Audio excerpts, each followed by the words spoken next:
Welcome to the Boneyard with Steve Robertson. As always, I am your good friend and host, Steve Robertson, here on Tuesday evening. And got a busy day on Wednesday. Got some personal business to attend to. And we're going to talk about that a little bit here on the show. But in addition to that, today, Wednesday, is also signing day, the early signing period, for baseball and softball and men's and women's basketball. So we'll have some coverage of that tomorrow. But a lot going on. We'll also have a quick recap of tonight's men's basketball win over Southeastern Louisiana. I told you guys yesterday, it's always, Southeastern, it's a team we always expect to win, but they do put up a bit of a fight. They did tonight, and then State kind of took control there in the second half, as we expected they would. Bulldogs now 3-0. So a lot going on, to say the least. And so tomorrow, Wednesday, I'm going to get up and go surprise my mom and go see her for a little bit. Maybe grab a Ward's big one while I'm in South Mississippi. Don't tell her I'm coming. She doesn't know. She doesn't have a clue. But I'm going to try to get down there and sneak in and see her for a little while, and then head over to Purvis, Mississippi, to see the Parker twins sign a Mississippi State baseball scholarship. That's going to be around 1:30. So we'll get some articles up that afternoon, and then I got to head to Ellisville, and I share this with you because we are all family. But earlier this week, I lost a first cousin, who is 3 weeks younger than me. Sarita Rousey Mills is her name. And, when I was a kid, and I wrote about this on Facebook a little bit today, you start thinking about your own mortality a little bit, life is a gift. We hear that all the time, and we take it for granted. I know I do. But got word, I guess on Monday, that she had passed away. They found her unresponsive and not exactly sure what had taken place, but natural causes are expected. If that's the appropriate description for somebody that dies at such a young age. But it's been a difficult stretch for the family, and even for myself personally. You lose somebody you grow up with. It gets next to you a little bit. It does. And for my Uncle Harold Rousey and my Aunt Mary Ellen, this is the second of 4 children that they've had to bury. And that just seems so incredibly unfair to me. And my Uncle Harold is one of the best men that I have ever known. He is a true man and a true Southern man, and ran the automotive repair program at Jones College for many, many years. When I was at Jones, we just had to buy the part and bring him the car and he'd fix it. The guys needed cars to work on, and so it was pretty affordable to get things done there. But when my dad died, which seems like forever and yesterday at the same time, one of the first faces that I saw afterwards, after my dad had passed away, all of his brothers and sisters were there, and in his final moments, they all got to go up and say their goodbyes to him. And what a blessing that is. Truly it is. And it was very difficult, but it was made a little bit easier by knowing that all of my living aunts and uncles were there to be with him and to be with us, to comfort him as he passed on, to the next dimension, which I believe is heaven for him. But also, too, it was easier for us because there was just so much love and support. And here's the thing we go back to all the time, and it becomes such a cliche. And I'm very blessed to have been born into a great family. Not everybody is so equally situated. A lot of people are born into some very bad situations. And so when it came to that sort of thing, your good friend and host kind of hit the lottery, right? We weren't wealthy people, but we were rich in spirit and rich in love. I'm very glad to be part of that family, that Jones County family from Ellisville, Mississippi, out there on Augusta Road. It means a lot to me. And my Uncle Harold was there. And he grabbed me as soon as it was over, and he hugged me and he said, be the man that he was, talking about my dad. And I have tried very, very hard to do that. I'm very proud to be Freddie Robertson's son. My dad did some amazing things with his life, did a lot for our Mississippi farmers because he was one. You've heard me talk about him on the show before. I come from an ag family. My dad and his brother Charles and his brother Paul slept 3 to a bed, full-size bed. You know, we were as broke as the Ten Commandments, no doubt about it. But, my dad wanted me to have a better life. You know, he went to college, he went to Mississippi State, went to JUCO for a while, then went to Mississippi State, got his degree in ag economics with a minor in animal husbandry, and worked study at Mississippi State, lived in marital housing, drove the street sweeper at night, worked at the dairy, loved Mississippi State. We're all Bulldogs because of him. So that's very important to me. But so tomorrow I will be the one going to my Uncle Harold and trying to offer something that resembles some type of comfort. You know, and as I've said before, what do you say, you know, when nothing you say can make a difference? You know, and it's not even really about that. As somebody on Gene's page pointed out, it's about being there. But all we really have at the end of the day is family. It's true. I mean, we forget that sometimes, but it's true. You know, our priorities get mixed up, and sometimes, we place our jobs and our work and our friends and our other relationships over our family, especially our extended family. And you go through all this stuff too, where, you don't go home enough, and you feel guilty about that, right? And so Sarita was very much a Tom girl when we were kids. You know, she'd get out there and play ball with the rest of us. And, her older brothers, Malcolm and Dwayne, were among my closest cousins. And those of you that remember the old Catfish One franchise, my cousin Joe Michael ran those. His brother Chuck was the head football coach at Taylorsville High School, won a state championship with Ty Keys as his quarterback. Younger brother Jonathan, of course, John Howard Robertson, the son of Howard Lewis, that ran a maintenance department at R.H. Watkins High School there in Laurel for many, many years. He was also, and still is, I guess he still got some Corvettes, but he used to collect Corvettes and restore them. But I come from a great family. I do. I'm very proud of my last name and proud of who and what it represents. But, you get busy, man. You get involved with life. You know, you start making a family of your own. You get involved paying the mortgage, and there's so many things to worry about. And sometimes you just kind of lose track of people. It's not that you love them any less; you just don't see them as often. And something like this happens, and all of a sudden you go through all this guilt. And it's like, man, I wish that I would have paid closer attention. But that's what happens, when you're kids. I mean, eventually you become adults, and when you become adults, you have adult responsibilities, and everybody understands that. But yeah, if you are of the praying kind, we certainly covered your prayers. It's been difficult. I'm not going to lie. It has been difficult. And my brother called me today, and we kind of reminisced about some of our great memories in Ellisville. My grandfather, Otis Robertson, who I never got to meet, he passed along before I was born, married Mildred Intrican. Those are my people.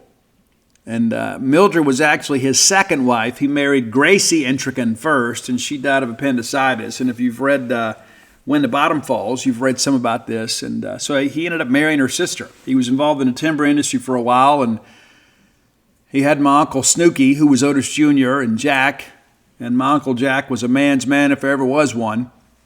He was not the kind of guy you wanted to mess with. That's simple. You did not mess with Uncle Jack, and everybody knew it. Yeah. It's a true story. I could write a book about these folks, and maybe someday I will. But all that I understood, he would bring, Otis Jr., Snooky, and Jack, and they would stay with my great-grandparents and the lady that would eventually become my mother, Mildred, my grandmother, Mildred, and my dad's mom. And eventually they fell in love many years later. Got married, and they had 11 kids. So 13 in all. So big family, And I'm very, very proud of our Jones County folks and what they've done over the years to make Jones County a better place. And by turn, Mississippi a better place. So I share that with you because here's the deal. We've talked about this before. Like my dad, he was blessed with the chance to say goodbye or to at least see all of his siblings and his children and his wife in his dying moments. We're not all guaranteed that bedside goodbye. We're not. And Sarita was not. Nobody expected, it's a completely unexpected scenario here. Nobody expected her to pass away Sunday night in her sleep Sunday night. And, those are the things that I think about. Because we all think we're going to have that bedside vigil, right? And everybody's going to be around you and, everybody's going to be able there to hold your hand. And that wasn't the case. And so I share that with you because of the fact this is a very real life scenario. You're not promised that bedside goodbye. And that's either side of it. You may lie on your deathbed with nobody around you other than medical professionals. And you also may not be that person that gets to be there to provide support to your loved one when they pass away. That's why it's so incredibly important, not just to tell people, to show people that we love them now. Tomorrow's not promised for any of us. One day I'm going to be gone too. And I think about that a lot, to be honest with you. I do, probably more than most.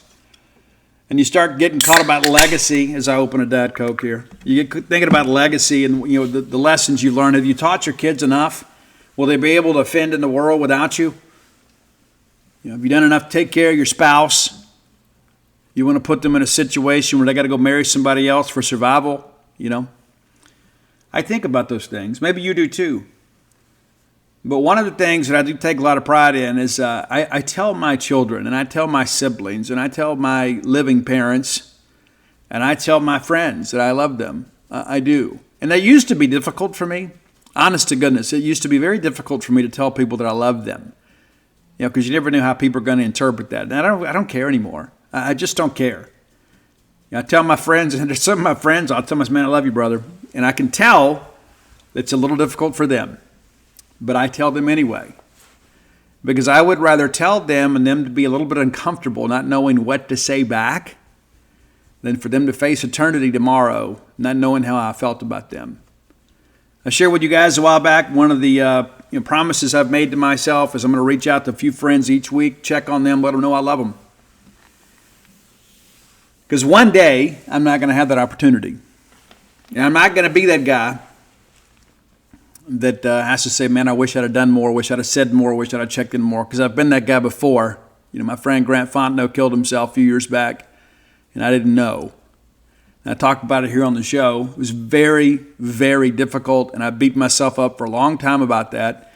And it's kind of narcissistic in its core, right? Because you start thinking, well, maybe if I'd have said something, or if I'd have done something, maybe I could have made a difference. And maybe I could have. But that's not my burden to carry. And I had some friends back in Baton Rouge, you told me, Steve, don't beat yourself up about this. I talk to him every day. We never had a clue this was happening. But it's one of those things that I am committed to, that I'm not going to let anybody put themselves in a situation where they feel alone. And again, I've reached out to some people. I just pray about it, and I say, you know what? Then all of a sudden somebody will flash from mind that I hadn't heard of for a while. So I don't just message them on Facebook. I call them. And if they don't answer, I'll leave them a message so they can hear it in my voice. It's like, hey, you've been on my mind. I'm not sure what's going on with you, but I love you. And I want you to know that you're not alone. And I treasure your friendship, and if there's anything that I can do for you, I want you to reach out and let me know. I want to be a good friend. Those things are important to me. And so I hadn't talked to Sarita in a long time. Maybe a book signing down there in Ellisville. We went and did a book signing there at the library in Ellisville, and got a chance to see a lot of my cousins, and they were so incredibly proud, to see me be part of all that. And, it's this thing, you think, man, we need to get together more often. But you don't make the time, do you? You don't. You say it, and you have the best of intentions, but we don't always do it. And so I share that with you because there is at least one person in your life that you probably need to check on. There's maybe some unresolved issues. Maybe we're all carrying some bitterness and some resentment. I'm going to tell you this as a person that has come face to face with a lot of realities of life that aren't always positive. You don't want to live that way. You don't want to live with bitterness and resentment in your heart. Forgive, forgive, forgive, forgive, forgive. Because forgiveness, in many respects, is one of the greatest gifts you can give yourself. It's true. Let's thank our friends at Bulldog Burger Company, longtime sponsors of this show. I love Bulldog Burger Company, and I plan to be in there on Thursday. That's the plan anyway. I'll be back in town Wednesday night. So on Thursday, I'm going to go kind of celebrate life a little bit. I'm going to get some Bulldog Burger Company. You should celebrate life, too, every chance you get. Bulldog Burger Company can help you do that. How many times do you go in a restaurant and you think, it's just okay today? It's just not the case at Bulldog Burger Company. There's so much consistency with what they do, the services they provide, the food that they deliver. It's wonderful. Go put your feet under their table and just let them take care of the rest. Right? Great food, great service, great portions at a great price with a great atmosphere, and 3 great locations to serve you their level of greatness. University Drive here in Stark Vegas, Gloucester Street there in Tupelo, Lake Harbor Drive in the Ridge and Flowwood area. If you're on the way to town or you're already in town, you're going to pass through and encounter some great folks at Bulldog Burger Company. Have the spring rolls as your appetizer. They'll make you and everybody around you better looking. In addition to that, have that great restaurant quality burger. If you're a newbie, no shame in that. Start with the Bulldog. Go in there and just say, be like a veteran. So you know what? I want the Bulldog. And then get it dressed how you like it. And that'll be a good gateway burger into the Bulldog Burger Company experience. But if you want to shake it up a little bit, maybe get the Mission, maybe get the pico de gallo on the side like I do. I'm not a big onions guy, as you guys know. I love the smokehouse. I love the pimentology add bacon, and that's what I'm going to have on Thursday. We're going to bring it back, put some hair on the chest. Right? It's a real burger, and I don't even like pimento and cheese sandwiches, but I love the pimentology hamburger. I do. I can't explain it, but I love it. I do. Bulldog Burger Company. The place where people go to meet. M-E-A-T. All right. We didn't really recap the weekend. And I want to go back and talk about that just a little bit. But also, too, I want to kind of talk about where things stand in the SEC. And it's kind of a nightmare scenario in some respects. I mean, it truly is. It's kind of like we talked about how great it was that Mississippi State wins the SEC in soccer. We're going to talk a little bit about that, too. But also, too, we won it and went undefeated in the league, and then Ole Miss didn't win a game in the league, and we're like, hey, that's a little bit of an added bonus, right? I mean, obviously, what happens at Mississippi State matters more, but it's kind of a bonus, kind of the cherry on top that Ole Miss struggled. Well, the shoe's on the other foot right now. Ole Miss football's playing well. We knew they were going to play well. I mean, honestly, a veteran team. They went out and hit the portal hard, so we knew they were going to be good this year. And I think most of us felt like, they probably drop a couple of games. And I think we said, beginning of the year, they'd probably lose, at LSU and probably lose to Georgia. And then maybe we'll see what happens at Arkansas. We thought Arkansas would struggle a little bit this year, and they did against Ole Miss. Ole Miss absolutely obliterated them. And then Ole Miss loses to Kentucky. It's an unexpected loss. However, they've made it up with a win over Georgia. And they rushed the field, even, premature celebrations are kind of a big thing in Oxford, or so I hear. But, hey, you can't knock it, man. That was not a fluke win. Ole Miss was a better team. People are like, well, it rained a little bit. It did. And Carson Beck, I've been so on and off again with him. After watching him play in person, I thought, this guy's not really that good. And then they go absolutely obliterate Texas, and you think, well, maybe I was wrong. And I think the Ole Miss defense really made Georgia uncomfortable. So the Rebels win that game 28-10. Jackson Dart just 199 yards passing. But I'll tell you, I really thought the key moment in this ball game was that second drive. Because you remember Dart throws the pick right on the first drive and he gets banged up. And you think, all right, here it goes. Georgia goes right in and scores. It takes a 4th down short run, but they get the ball in the end zone. And then Ole Miss has to take the field with the backup quarterback, not named Walker Howard either. You can make of that what you wish. But they put the backup quarterback in, and he takes them right down the field and scores. And you start thinking, you know what, this might be Ole Miss's day. It turns out that it was. Yeah. Yeah, Trey Harris still banged up too. Caden Lee with a big game for Ole Miss. So again, hey, you can say what you want to. We can despise them all we want. But to say they're not a great team this year is to be short-sighted. I mean, it's just to be disingenuous. And now they're ranking in the top 12 of the playoff rankings. Guys, it might be up to us to keep them out of playoffs. And that's not necessarily a good thing. You never know what's going to happen in a rivalry game, but they're going to have a lot to play for. And based on what we have seen from Ole Miss offensively and in what you've seen from Mississippi State defensively, it's not a good matchup. It's just not. Florida versus Texas.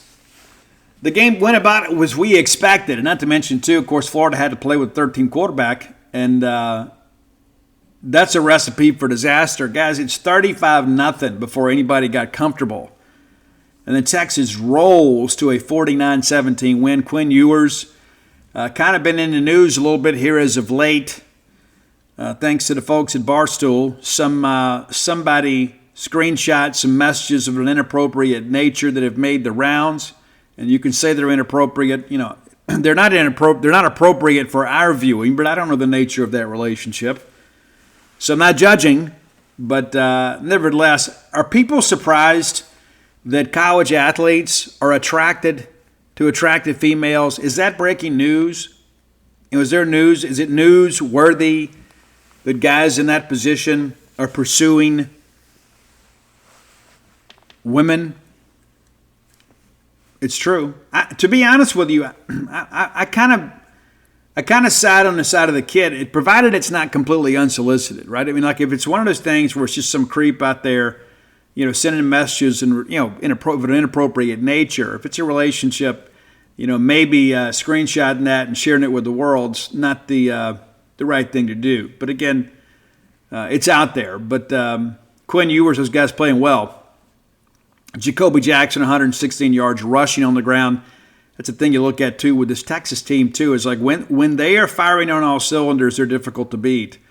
You know what happened to Mississippi State and Tennessee? We broke that thing down for you on Monday's show. Eager to see what that availability report looks like for Tennessee as they prepare to play Georgia this week. It's a big ball game. Dylan Sampson ran for 149 yards. And if I told you before the game that Nico Yamaleva, and I'm sure I said that wrong, he only threw for 174 yards and they held Sampson under 150, you'd think we won the game. If I told you we got 3 straight stops in a row in the first half, you'd say, you know what? State probably even led it to half. No, we didn't. Alabama and LSU. Man, was this an absolute bloodletting? It's crazy, man. I expected Alabama to win. I didn't expect Alabama to boat race LSU in Tiger Stadium, and they did, 42-13. It's like you look up and the game is really close, and next thing you know, it's an absolute blowout in Tiger Stadium. And so the natives are restless and really kind of getting after Brian Kelly these days. And there are a lot of people that are like, hey, he's never going to win anything substantial here. And you got to think last year they had a Heisman Trophy winner and didn't really play in anything prestigious after that. The Garrett Nussmeier experience has been a wild one. He threw for 239 yards in the game, but it never really felt like in the second half that LSU had anything at all to offer. Jalen Milroe runs for 185 yards for Alabama. Oklahoma at Missouri, and Eli Drinkwitz never misses an opportunity to say something. Like if he never misses a chance to kind of take a shot at somebody. And he went after Papa Stoops. You know, said that Bob Stoops had made some comments, so Oklahoma always beats Missouri. So that's not always the case now. Missouri wins 30-23 in that ball game. Very exciting game for those of you that watched it. What has happened to Oklahoma offense? Well, you talk about them missing Jeff Lebby. And listen, I understand things have not gone as well as we had hoped. But Oklahoma, you know, their fans are out there saying, you know what, hey, we don't need to fire Venables. Let's demote him and go hire somebody to run the offense or get a new head coach or whatever. And again, I go back to this whole thing, too. There are a lot of coaches out there, no matter how much they've spent in the Power 4 or 5, whatever you want to call it these days, as a coordinator, doesn't mean they're ready to take over a blue blood quality job like Oklahoma. And I can't blame Venables. He didn't hire himself. He was a hot name for a long time. And okay, well, we finally go get him. We'll get him here to Oklahoma. And it has not been good. It's not good at all. And so you begin to ask yourself, what happens at Oklahoma? South Carolina at Vanderbilt, I thought Vandy would win this game at home, but man, South Carolina, Shane Beamer and his staff really answering the bell here. Some really good wins. They found some big things down the stretch here. And who would have thought that we'd be calling a win over Vanderbilt a big deal at the beginning of the year? And Lenore Sellers, big ball game for him, 238 yards. Raheem Sanders, the Rocket, with 126. South Carolina's kind of a tough out. But South Carolina and Vanderbilt, now both bowl eligible. I think Arkansas, if we turn in the right direction themselves, they'll beat Louisiana Tech. And, again, it's shaping up to be a very quiet offseason. It is. And I don't know, that's really a great thing. There's some things I want to talk about later in the show, too, about that. But, looking at the standings of the Southeastern Conference, and that's still an important thing, too, to play in the conference championship game. A lot of teams still in contention for that. Tennessee is currently 5-1 in the SEC. They're tied with A&M, who's 5-1. So if the SEC championship game was this weekend, they would play. However, they've also played one more conference game than some of the teams behind them. Texas has only played 5 conference games. So, there's a lot to be determined. Georgia now 5-2, Ole Miss 4-2 in the league. But, you begin to look at this thing, when you begin to look ahead to this weekend, and we'll do that now, just to kind of give us a quick glance at what the SEC schedule looks like. Some big games that will likely determine a lot in the standings of the Southeastern Conference and the college football playoff. Okay, Texas is at Arkansas. That's your 11 a.m. game. You got to feel like Arkansas will be up to play this game. Texas favored by nearly 2 touchdowns. Louisiana Monroe is at Auburn. And, man, Auburn, you talk about struggling, man. Goodness gracious. It's rough, man. It's hard out here for a pimp. And the Tigers going to play 11:45 against Louisiana Monroe. And you start thinking about this Louisiana Monroe thing. Guys, they're 5-4. This isn't the ULM of old. Now, they've lost 3 in a row. They got off to a 5-1 start. They've lost to South Alabama and at Marshall, and then they lose to Texas State, and then they go to Auburn. So you gotta feel like Auburn's going to get a win here. And, man, do they ever need one? I mean, they absolutely have to have one. And favored big time. But, the Tigers are 3-6. Favored by 24 points, but 3-6. And when you begin to kind of work through what they have left to play, after you get through Louisiana Monroe, you host Texas A&M, and then you got to go to Alabama for the Iron Bowl. Do you expect them to win out? That's what's going to be required to be bowl eligible. And I would say no. So, the ground floor, the foundation of the Hugh Freeze experience at Auburn has not been laid. Murray State is at Kentucky. No line on the game. The Racers, obviously we're big friends with Jody Wright there, but they're 1-9 on the year. Kentucky's going to take that game as well they should. Would love to see Murray State win the game just for Jody, but the Wildcats are now 3-6 too. And you begin to work through this. They get through this ball game, they're 4-6. Then you got to go to Texas, and then you get the rivalry game at home against Louisville. So Kentucky staring 5-7, 4-8, right in the face. And as a guy that has watched them hide in the SEC East for so many years, I love it. I love it. Mercer is at Alabama. That's a 1 o'clock game. That's not going to be a big deal.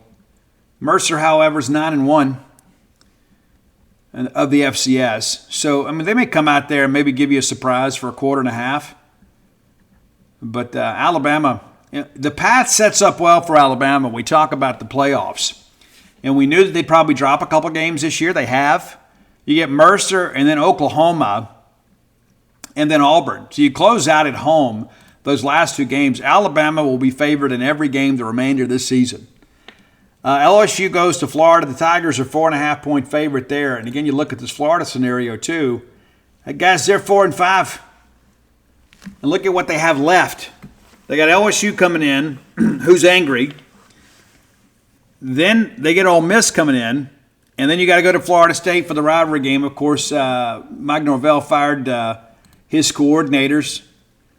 But you got to think about that. Is Florida going to win 2 of the last 3? I would say probably not. Are they going to beat LSU? I don't know. They're going to beat Ole Miss? I don't think so. They're going to beat Florida State? Maybe. So you got to split one of these 2 SEC games and then maybe find a way to win against Florida State. Mike Norvell and those guys are under the gun too. And even there's some reports out there that Deion Sanders may be, connected with that job. I just don't think there's going to be a job opening at Florida State this year. Not after what they did last year. We're not the days of the quick trigger on these coaching changes are probably over. Barring a scandal, it's not going to happen. Missouri at South Carolina, and who knew that would be a big game between 2 top 25 opponents here in the middle of November. South Carolina favored by 12. That's an interesting line, especially after, Missouri's not a bad team. South Carolina may be a little bit better, but they're also at home too. But 12 points is a lot. Game of the week, probably Tennessee at Georgia. A lot of people are billing this as a college football elimination game. Georgia favored by 10 at home as it stands right now. As I joked with Bill Martin last week before our game kicked off, we're talking about Ole Miss beating Georgia.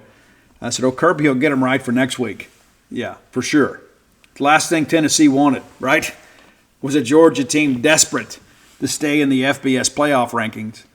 And so, yeah, I expect Georgia to come in here and get after Tennessee. And you think about it too. If you're an Ole Miss hater, I don't think that Georgia winning hurts Ole Miss.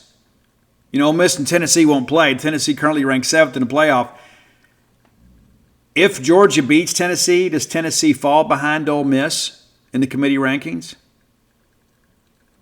I don't think so. And so it could be a scenario where Georgia beating Tennessee may allow both of those teams to stay ahead. And if it's a 2-loss Tennessee team against Ole Miss on resume, do you pick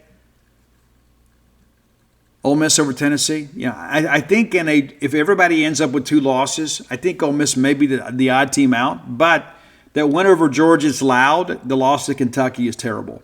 New Mexico State's at A&M. Last year, New Mexico State and Jerry Creel kind of ruined the party for Auburn.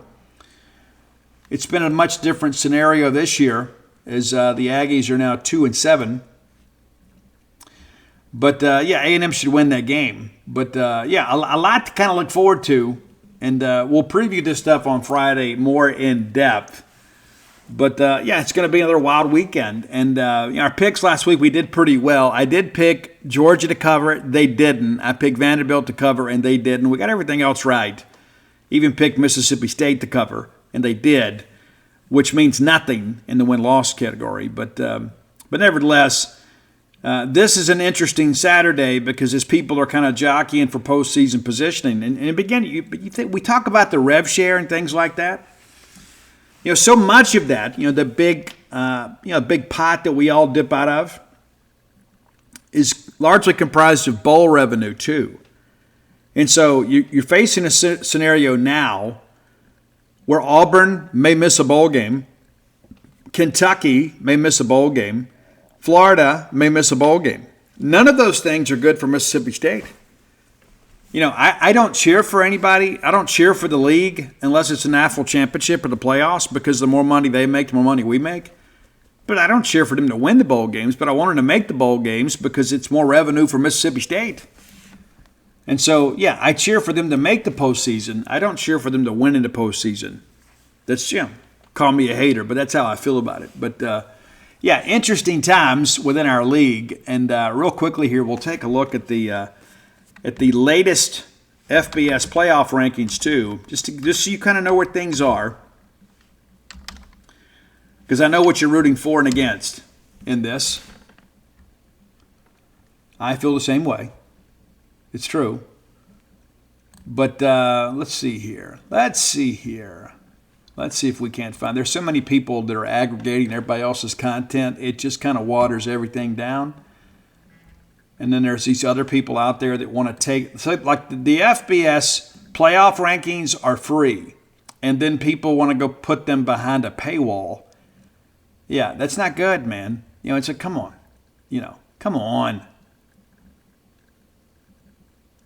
But, and it's like the NCAA website's kind of getting involved with all this stuff too. It's like, guys, you are the guys making the, you're the guys making the rankings, so we don't need you to provide your commentary either. Does it make sense? Am I wrong about that? I just, that's how I see it. Let me see here, because it is Tuesday, right? Yeah, it's still Tuesday. Here's what I saw earlier. Here is what I saw. And you can't find it now. So let's see here. College football playoff rankings. Oregon at number 1. And how could you dispute against that? Ohio State is 2. Texas is 3. Penn State is 4. Indiana, undefeated Indiana, now 10-0 with a win over Michigan. Number 5. BYU is 6. Tennessee is 7. They stay at 7. They're really the only team in the top 15 that didn't have upward or downward mobility. Notre Dame is up to 8. Miami loses last week. They dropped 5 spots to 9. Alabama up a spot to 10. Ole Miss up 5 spots. The highest climber in the rankings with that win over Georgia, now 11. So as of now, Ole Miss is in the playoff. Georgia, 7-2. Of course, they've played one less game. They dropped 9 spots. And to be fair about that, Ole Miss and Georgia have the same number of losses. Ole Miss beats Georgia head-to-head. Yes, Ole Miss deserves to be ahead of them in the rankings. There's no other way around it. Number 13, Boise State, down a spot. SMU, 8-1, down a spot. A&M, 7-2. Of course, a lot of those teams, won last week or were idle last week, but because of the fact that Ole Miss moved up considerably, somebody had to move down. And that's how it sits today.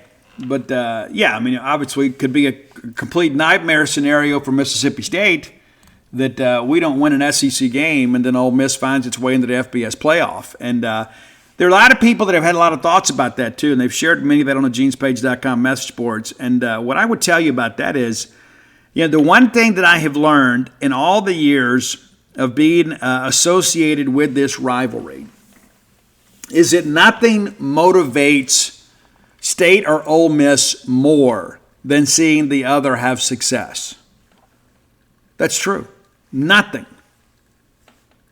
And so it's as long as everybody's like 6-6, 8-4, and playing for hoping to get into a Florida bowl game, maybe a Tennessee bowl game in a bad year, everybody's just kind of okay. But when there begins to be some separation in the rivalry, and it's been this way on both sides. How many of you realize, in 1998 when State goes out and wins the SEC West Championship, and we celebrate that championship at Vaught Hemingway Stadium and parade the golden egg around there, and everybody was so excited. We were beginning to kind of put our foot on their throats a little bit. And then there was some people, the Ole Miss Brain Trust said, hey, we got to slow Jackie Sherrill down. They did. Dan Mullen comes in here, begins to get some separation. They chase Houston Nutt off. They go out and hire Hugh Freeze. And I still think we should have won that game that year. And we won 3 Egg Bowls in a row. We should have won a 4th. But, again, Ole Miss began to see some separation, so they get going. And it's been like that on our side too. It's just you look at the Sylvester Croom side of things, right? When Houston Nutt kind of got it going in Oxford, and they beat us 45-0 back in 2008. I remember because I've got people that were in the vehicle with Greg Byrne on their way to Oxford, and he's like, hey, we just need to be competitive in this game. We already had a new offensive coordinator lined up, and we go over there and we get beat 45-0. Like we had a little quit in the team. Ole Miss goes to the Cotton Bowl, and our people are like, enough, right? And so there is always going to be the reactionist in the rivalry. Because when you begin to look at the bigger picture here, and there is a bigger picture here, it's like when one team begins to kind of emerge on the national stage and the other one's kind of playing catch up, you've got to do what you got to do. And so, my hope is that we'll get motivated a little bit here, but it's not just about our administration; it's about our fan base too. It's about all of us. It's not just enough to say, well, this is the world in which we live, so we just need to make the best of it. No, in order to make the best of it, we've got to make our best effort, put our best foot forward. It's as simple as that. It's as simple as that. And that's one thing that I will give the Ole Miss people a lot of credit for, truthfully. Now, they may tear each other apart when things go poorly, but when they're all pulling in the same direction, they really pull. And everybody's like, hey, I want to be a part of this. You know what? I may be a person that can only donate $25,000 or $25 a month to the collective. If they could do $25,000, they would. It's like, hey, but I'm a part of this. I'm a shareholder in Ole Miss football, and so I'm going to give a monthly contribution, and I'm proud to do it because I believe that we're headed in the right direction, and I want to make sure that our coaches, even if my donation is just $1,000 a year, I want to do what I can. And there is a certain amount of emotional investment that goes along with the financial part of it.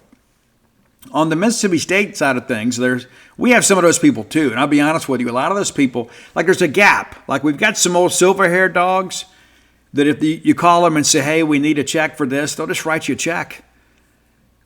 And many times they got to be asked, but they will. And then we've got some young people that's like, hey, you know what, I'm doing what I can. But there's a gap in there somewhere where we have some people that feel like, hey, somebody else has always written a check, and so it's their responsibility. And that's on the Ole Miss side. I think their fans, by and large, think it's their responsibility.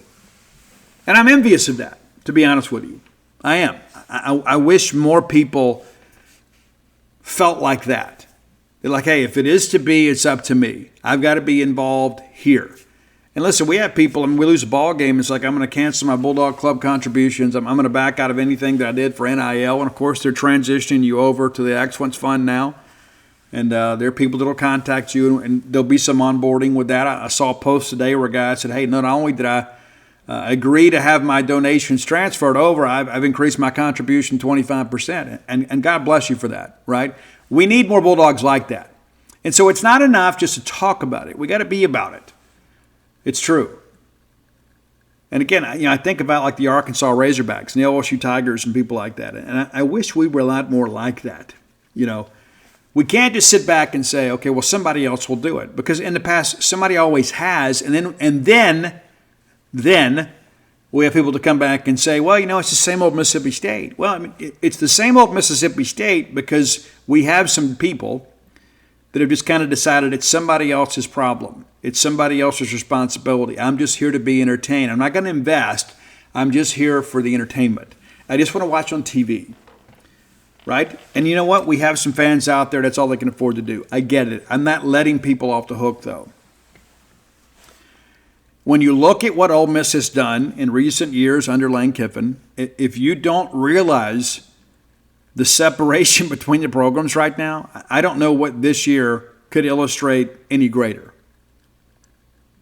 And we can talk about, well, they've had a comprehensive NIL plan. Here's the thing about that, too. When you're shooting fish in a barrel, you're going to fill the stringer up a lot more than if you're out there fishing in the reservoir by hand. And again, I think Charlie Winfield and his group have done an amazing job, but I don't think they've had as many fish running and jumping in the boat. We're okay, right? I mean, we've done okay. But there's an esprit de corps.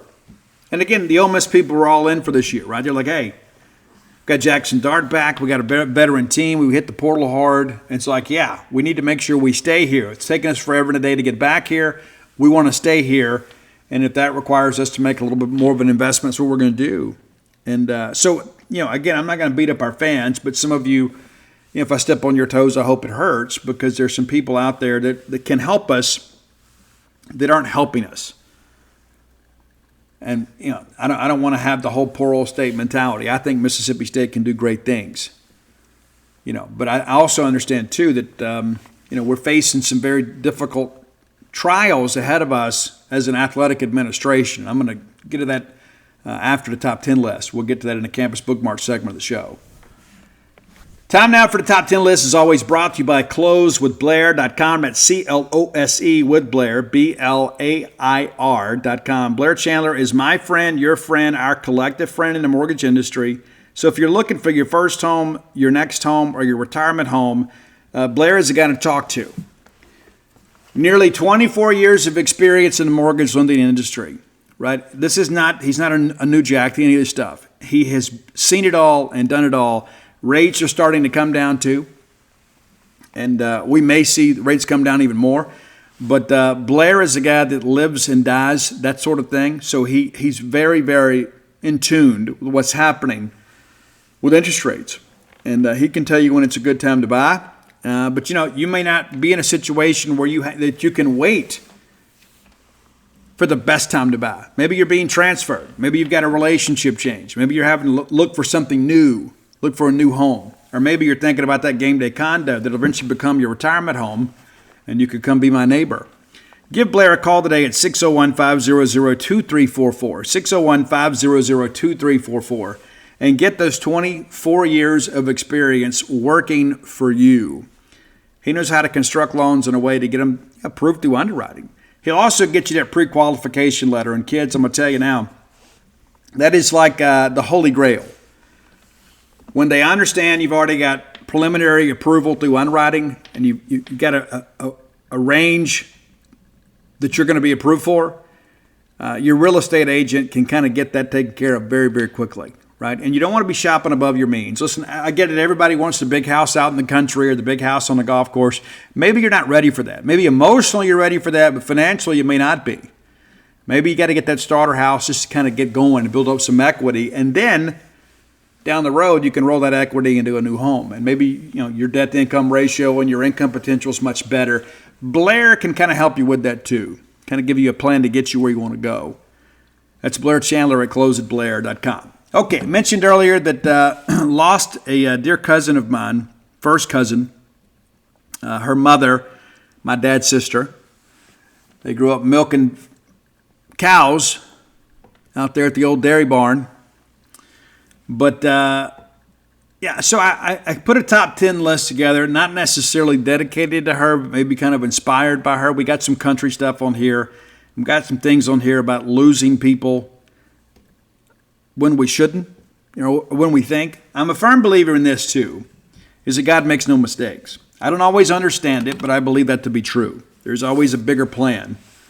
And so that's kind of what I rest upon in these times of trouble. But I wanted to, again, there's some songs out here that I think she would like, but also, too, they're kind of appropriate for the moment. Number 10, we're going to go with Darius Rucker's Southern Style. It's about being raised in the South, and I am proud to be from the South. There is a certain bravado that is associated with being reared in the Southland, and we are the kind of folks that will do anything to help you, but man, if you ever cross us, we'll do anything to hurt you, right? Sarita was a little bit softer than that. She was the kind of young lady that she learned how to quilt and things like that, and canned beans and all that kind of stuff. She was a true Southern girl, man, and I just thought the song was appropriate. Also, number 9 on here, and I don't want this to sound macabre, it's a track called "The Funeral" by Band of Horses. I really dig that band. My buddy Blake Dees turned me on to them. The song "The Hurricane," love that song. This one is a little bit softer too, but I like all of you, I hate funerals, but it's not there for me. The funeral is not there for me other than the fact that it gives me a chance to be with the people that I love and pay my respects and say goodbye to a friend or family member. You're there for yourself, but you're mainly there for other people, right? It's not for your entertainment. I don't like death either. Nobody does, right? Except some freaks out there.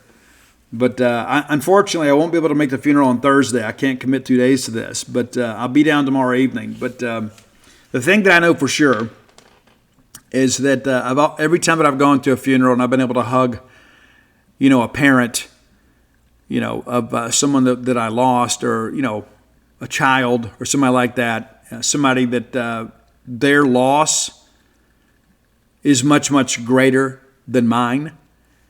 I know that I have walked away feeling like that I tried my best to provide some level of comfort to that person. All right, number 8, and this is a Mississippi boy. He's from Batesville. I think he's probably a rebel, but he kind of split the difference on this song. He mentions the cowbell, and then he mentions the rebels winning. But it's a track called When You Think of Mississippi. And I can tell you, Sarita Rousey Mills never lived anywhere other than Mississippi. And she was absolutely a Mississippi girl and exemplified the values, hardworking, family-oriented lady, a wife, a mother, a grandmother of 2 sweet grandbabies, and saw a picture of her walking along, holding hands with both of those grandchildren, and I absolutely lost it, man. I began to think about them growing up without her loving guidance. I mean, there is just a warmness that only the grandmothers can provide. And so thinking about her children, having more children that don't get the privilege of knowing their grandmother, it saddens me greatly. Number 7, I had to work in a little bit of rock here. I had to. And I like them Dirty Roses. I don't know if you guys do. I dig them. We've talked about them on the show before. But it's Grew Up in the Country, and it's a song really about growing up with Leonard Skinner and Hank and that sort of stuff. Daddy's rock and roll kind of got to me. But she's definitely a country girl in every aspect. I've kind of already illustrated that point. But there wasn't anything that was beneath her, right? I mean, she was the kind of person to get out there and do what needed to be done. The kinds of people that this country was founded on, right? Nothing was too good. She was never too good to do anything. If there was work to be done, she was going to take care of it and helped everybody in her community. And if you see all the people commenting, on her Facebook wall too, it warms the heart, right? To think that she had such a positive impact on so many people's lives. And again, she gets a lot of that from her mother, who learned it from my grandmother. That's what we did, right, in our family. Everybody just kind of took care of each other in the community. All right, number 6, a song that I was not as familiar with, but I really dig it. It's Avril Lavigne. Many of you know they're from Complicated and Skater Boy and all that kind of stuff, and I'm With You.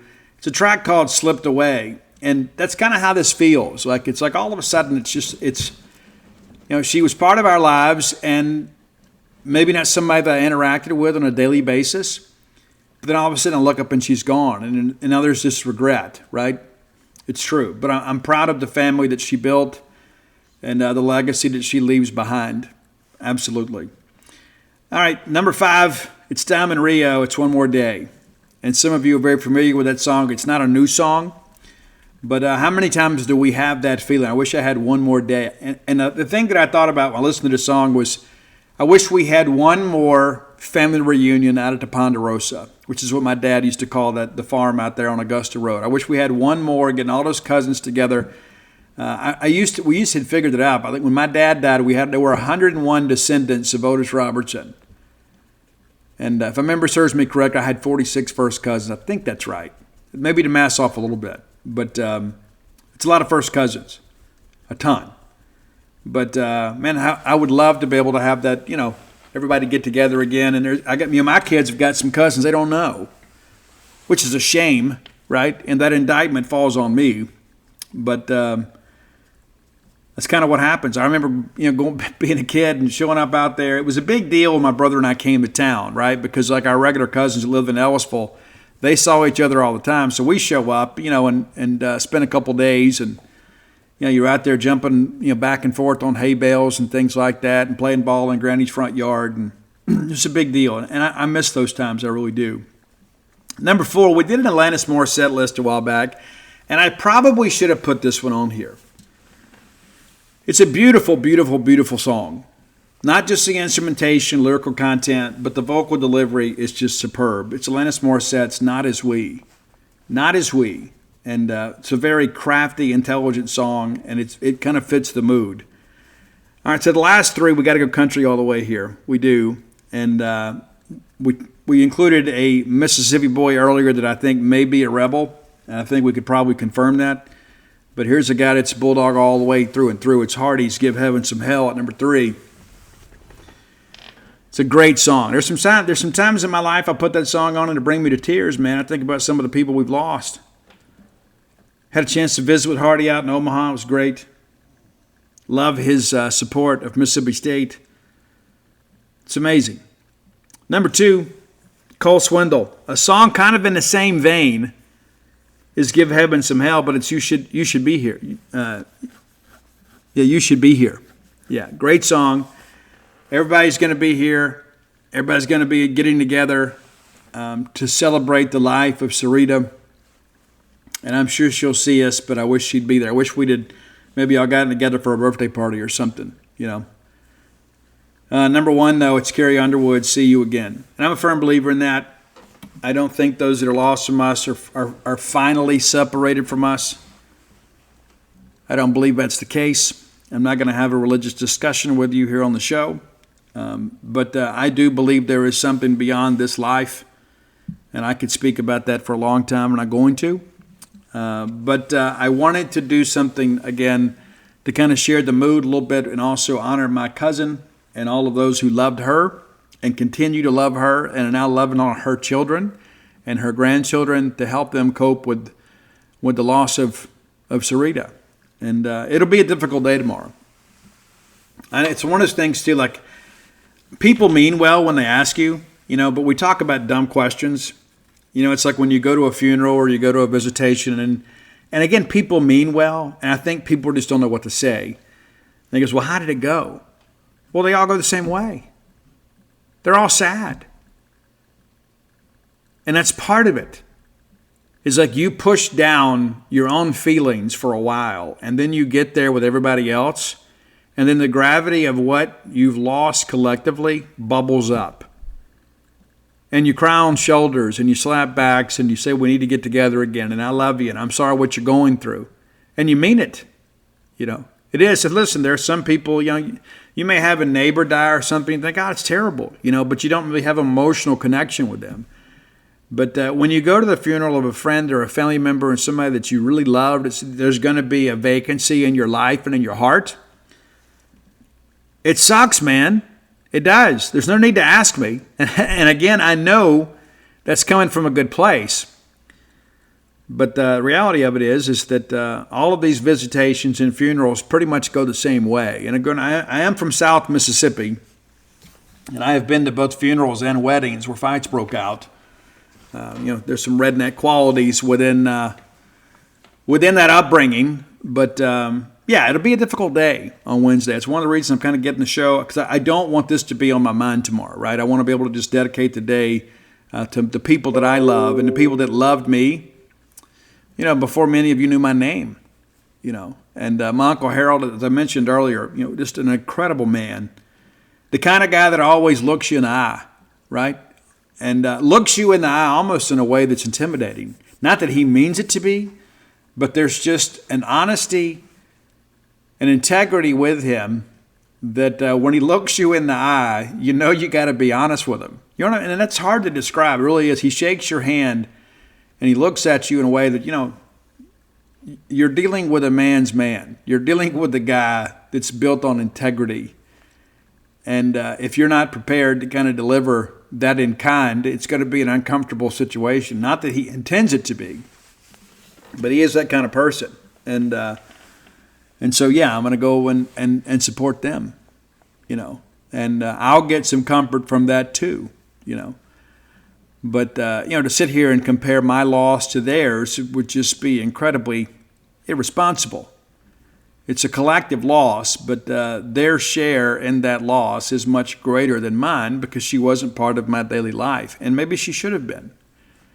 But that's not a burden that I'm going to carry because she wouldn't want me to carry that. I mean, we all understand when you start raising kids and paying the mortgage, it's tough to keep up with everybody. You mean to, and you want to, and something like this happens and you kind of beat yourself up a little bit and said, I should have done more.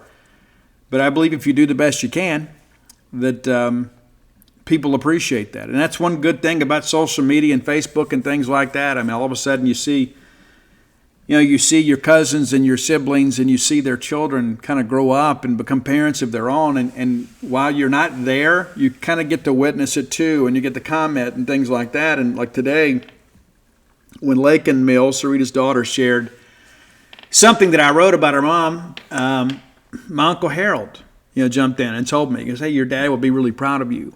And it made me emotional. It does. And I've been really soft-hearted all day, thinking about what's ahead and thinking about, about life in general. And one of the things that I have always tried to do is to make those people that love me proud of me, because I had to start with less than zero, right, as a young adult. I had a lot of problems in life. I did. But I've overcome them. And I know that I truly believe my dad, even though he would want me to get a haircut and not get as many tattoos, I believe my dad will be very proud of the man that I have become, the husband that I have become, and the father that I've become. Before all of any of this, all the Mississippi State stuff would just send him over the moon. But I think he would be most proud of the fact that I have always taken care of my family. And not just financially, but I have taken care of my family. And there's one of the things too, and I said this, when I was having some difficult times, in 2022. And I remember saying this to a friend of mine. I said, here's the one thing that I know for sure, is I can't promise you what the rest of my life will look like, but I will not have to see my dad in the afterlife and explain to him how I build on my family. I'll never have to have that conversation with him. I know that I have done the right thing by my family and by my wife and certainly my children. I know the example that I have set for them, and that the protection and love and support that I have provided them. And that's a side of me you guys don't really get to see, right? A lot of people, they see the long hair and the tattoos, they think I'm going to get on a Harley or whatever and ride off into the sunset on Route 66 or something. But, I met a woman that changed my life for the better, made me want a better life. And it has not always been easy, but it has always been worth it. And I know that my dad will be proud of the man that I have become. And I hope that you can say the same. All right, next segment of the show brought to you by Campus Book Mart, a Starkvillian institution. Man, I love Campus Book Mart. You should too if you don't already. It is without a doubt the best place to shop for Mississippi State merchandise. They know what maroon looks like. You go to one of these third-party sites, you may get a crimson shirt. You know it's true. Many of you dealt with that during the national championship celebration, right? You know what happened. So avoid that, because Miss Kathy Brown knows exactly what you want. Whether you're looking for Bulldog apparel, gift ideas, whether it be a graduation gift, that diploma frame is always a winner. We're going to have some December grads too, so you can be the favorite grandparent or the favorite aunt or uncle by buying that exquisite Mississippi State diploma frame and present that to them on graduation day. And you know what? They're going to put that up on their wall in their office or their home. And every time they see it, they're going to think of you. What a great and thoughtful gift. I'm so glad I thought of it, right? So bought both of my girls' diploma frames from Campus Book Mart as well. Again, time to start thinking about that. But Christmas will be here before you know it. And every Bulldog on your list wants Bulldog apparel or Bulldog gifts. It's true. Make life easier on yourself. If you can't make it to town to see their smiling face, you shop online at campusbookmart.net. And by being a loyal Boneyard listener, we'll give you a phrase that pays. That is BSR. That gets you free shipping on all orders over $75. Any order less than $75, absolutely incomplete. I said we were going to talk about some business stuff during this segment. We're going to go ahead and recap the men's basketball game, as that is now final. Again, your Bulldogs now 3-0 with an 80-59 win over Southeastern Louisiana. It was a tussle in the first half. State led by just 3, 40-37, and then really kind of took control there in the second half on the defensive end, limiting the Southeastern to just 22 second half points, while the Bulldogs maintained their average of 40. So a 40-22 second half, 80-59 final. And I mentioned there's always that one guy. Guys, Cam Burton for Southeastern comes off the bench and pitches in 17 to lead the Lions. They also got 14 from Sam Hines Jr. And those were not, just three-point baskets for Sam Hines. Now, Cam Burton was 5 of 10 from beyond the arc, and they only made 9 of 25. So they came out looking to pitch it, and they did. The Bulldogs, not a great night from the perimeter either. Just 7 of 28. Josh Hubbard with 4 of 8 from 3 points to hit 23 points to lead all scorers on the evening. Kanye Clary, 12 points in 24 minutes of action. Keyshawn Murphy, pretty good night for him. 10 points on the night, pulled down 6 rebounds in just 19 minutes of action.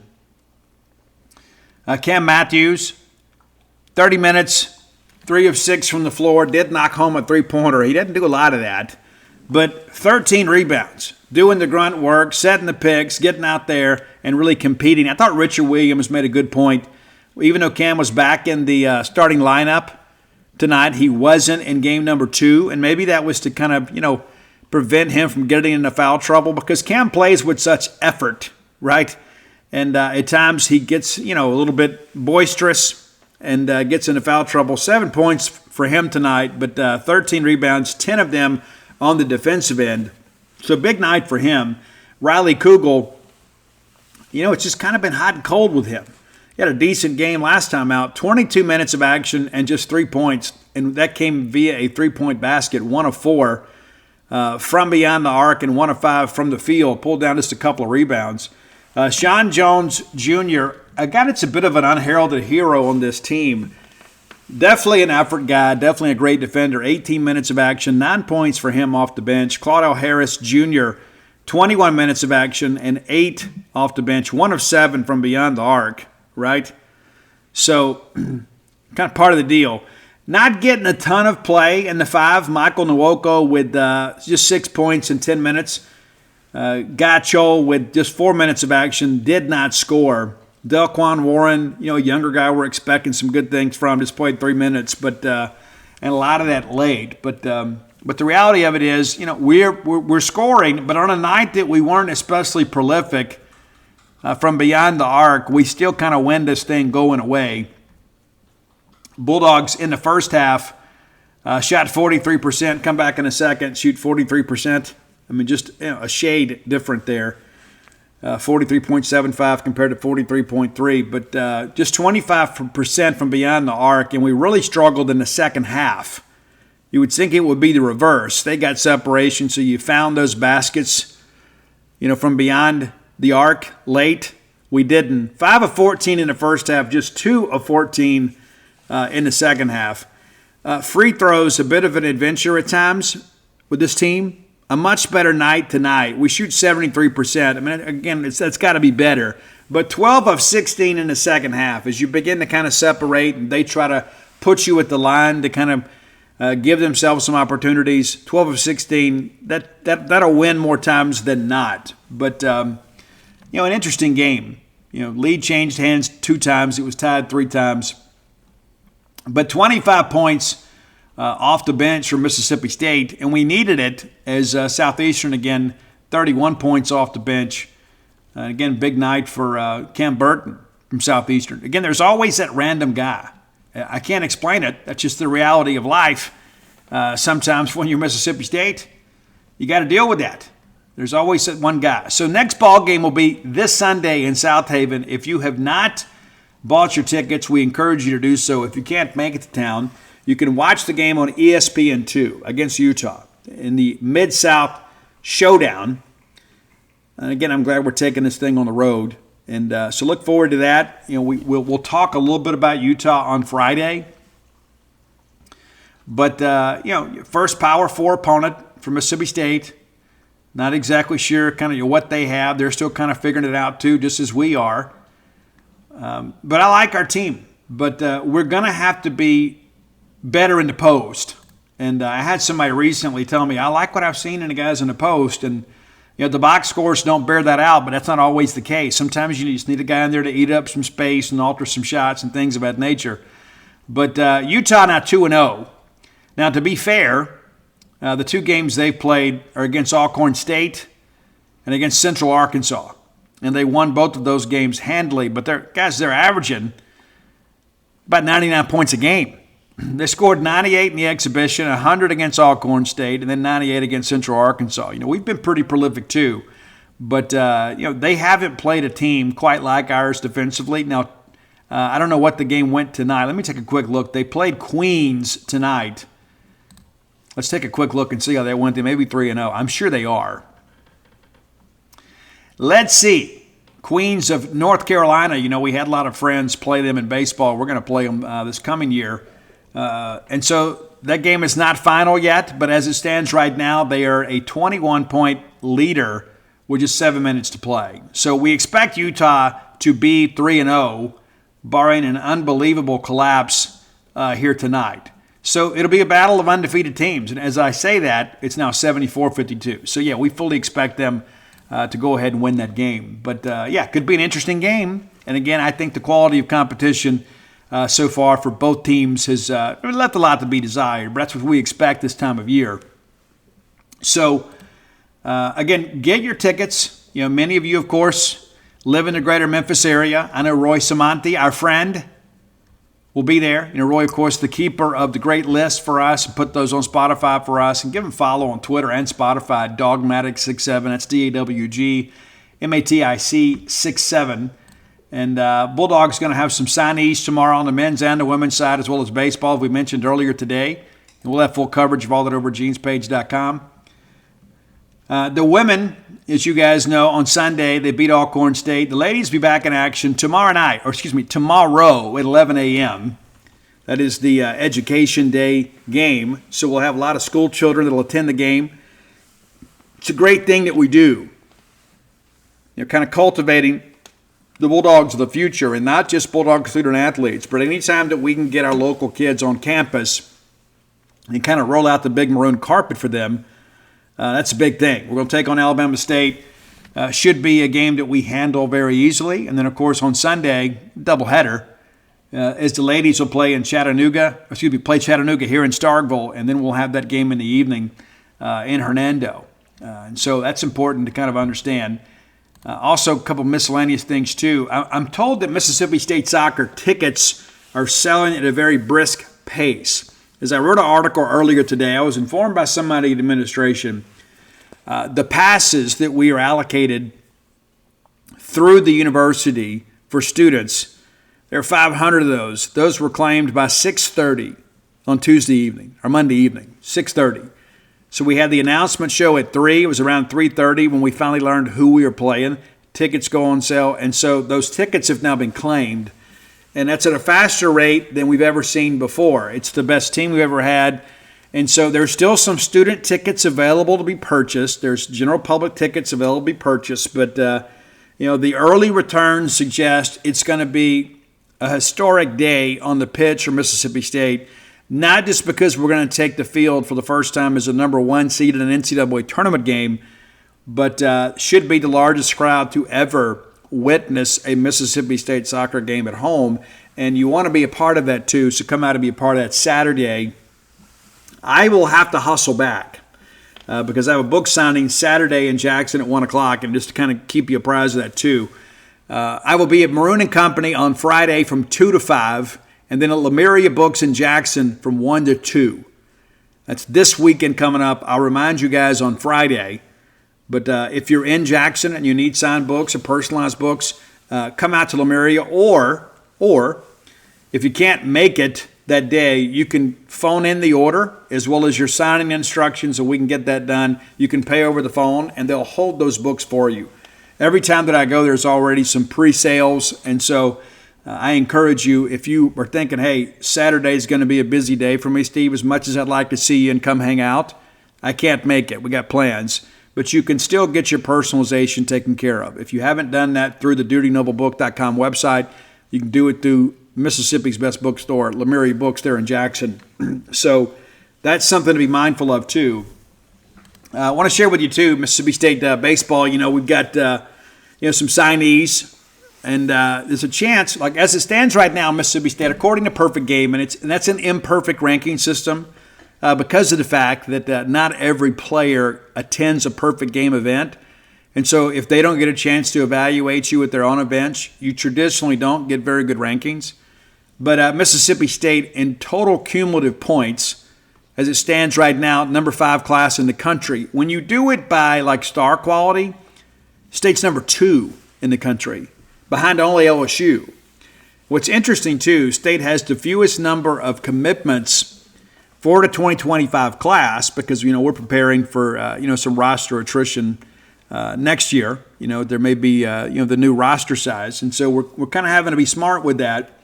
But despite the fact that State has 12 commitments, when we had the fewest commitments in the top 15, if memory serves me correct, but yet here we are as the number 5 class. And so one of the better classes in the country.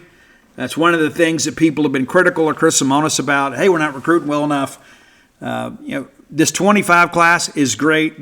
The early stages of the 2026 class are great. Had a big one today with Hayes Holton out of LaRanger, Louisiana. State beats LSU head-to-head on a kid from Louisiana. That's a Justin Parker effect. He also visited Texas, A&M, Tennessee, all those schools offered. So one of the best players that Mississippi State has committed in the Chris Lemonis era does it this evening. And it's a small-town guy. Not everybody from Louisiana is going to like Baton Rouge, right? I mean, it's like you take a kid from, say, Wiggins and say, okay, we're going to move you to Jackson. It can be a little bit intimidating. We're taking a kid from LaRanger, Louisiana, as the kid said himself. They don't even have a red light in LaRanger. They just have a caution light, right? And it's a little bit of a culture shock for him. And so he's headed to Mississippi State to play for Chris Simonis and Justin Parker.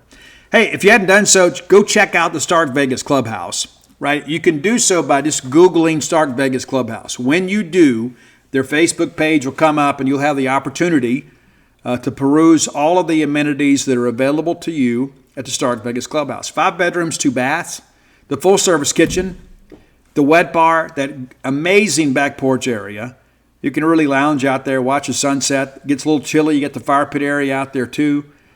And whether it could be a work group, a family group, you're just 5 minutes away from the Mississippi State campus. So maybe you're like, hey, we got some vacation time we need to use by the end of the year, and we really can't afford to take a big trip.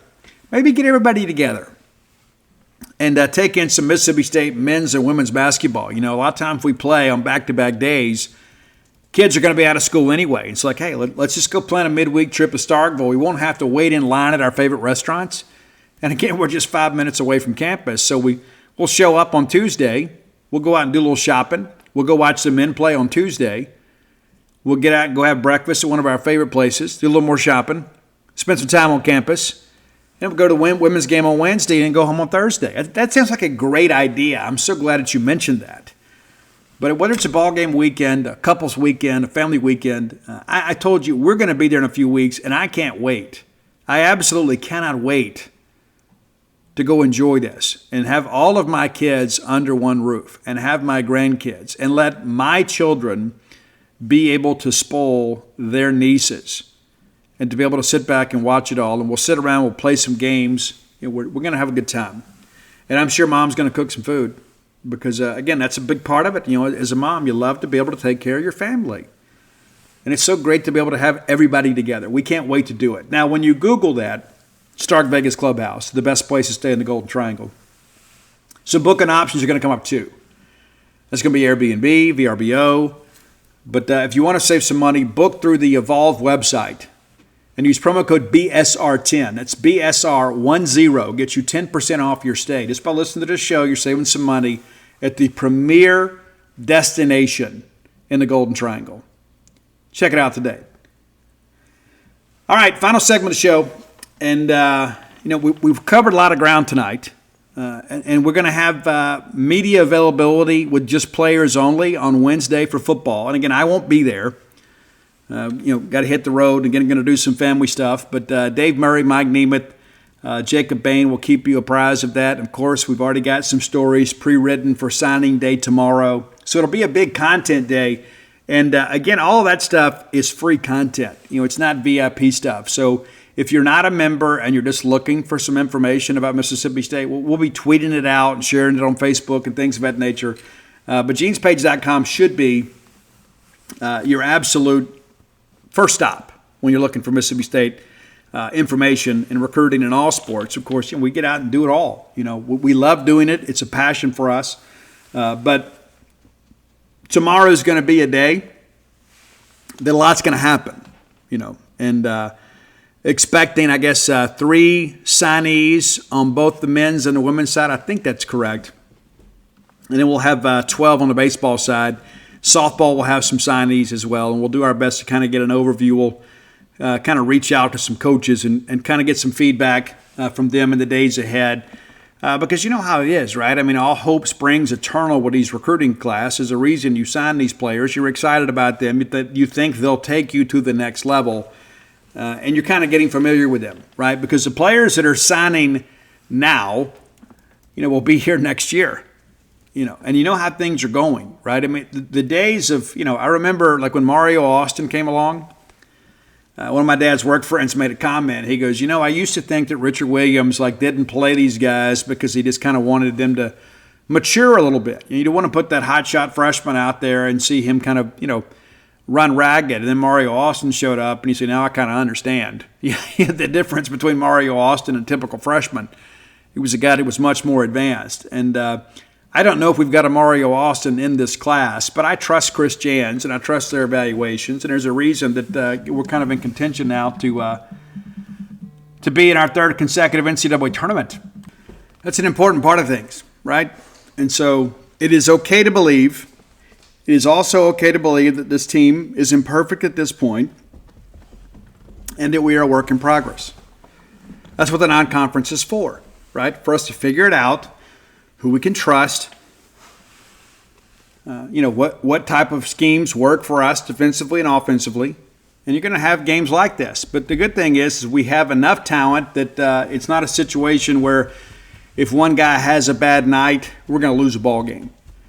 And tonight's kind of like that, right? I mean, if we'd played a Southeastern Conference team, it may be different. But, guys and ladies both tend to elevate based on the level of competition.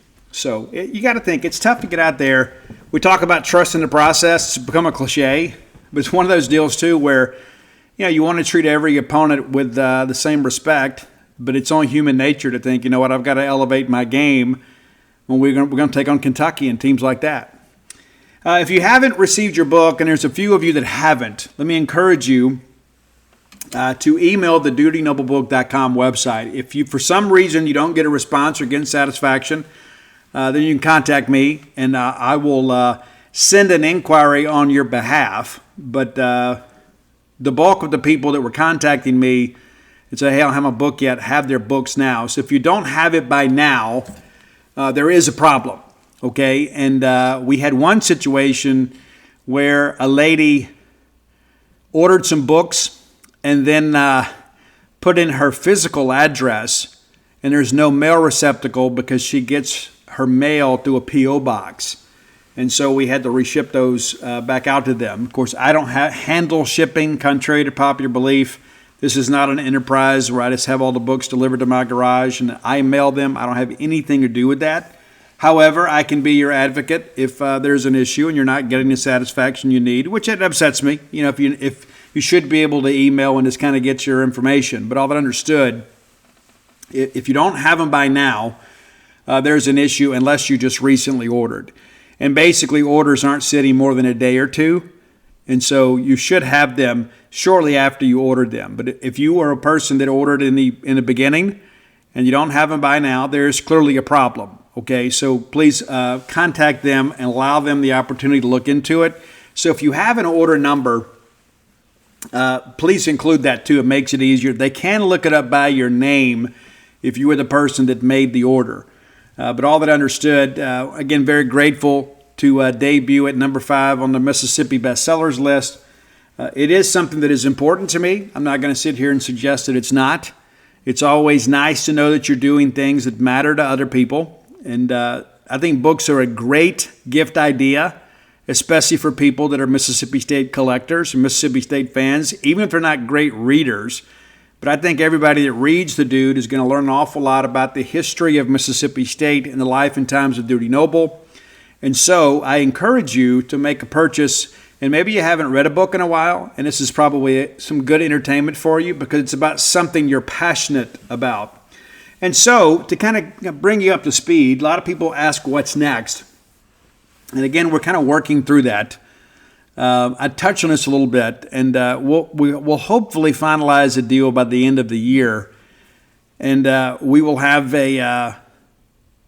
another situation where we do a good deal of another biography. Probably do a series of biographies. I had never written a biography until the dude. And so some people have asked me to write some other books. And so what we're thinking about is a series of biographies that we do over the course of the next 4 or 5 years, provided I live long enough to pen all those. You never know where life's going to take you. So that's the plan now.